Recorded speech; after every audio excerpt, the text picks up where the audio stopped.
Sa iba pa nating mga balita, 5 miyembro ng gabinete posibleng ipatawag sa investigasyon Naku, bakit ng kaya? Senado. Ano Ano na naman ito? nangyari? Kaugnay ito ng kanilang pagkadawit sa sinasabing insertion sa 2025 national Hindi budget. na natigil yan. Yung mga Insert. insertions na yan sa national budget. Sabi nga namin ni TJ, insert pa more. Ayan. Detalye ng pagulat mula kay Mean Corbera. Posibleng ipatawag sa susunod na investigasyon ng Senate Blue Committee ang 5 miyembro ng gabinete na sinasabing may allocable o nag-request ng bilyon-bilyong pisong budget sa ilalim ng 2025 national budget.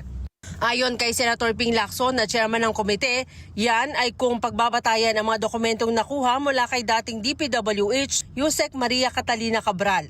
Kasama na sa mga sinasabing cabinet secretary si dating DPWH Secretary Manuel Bonoan na may 30.5 billion at isang may initial na ES na may allocable na 8.3 billion.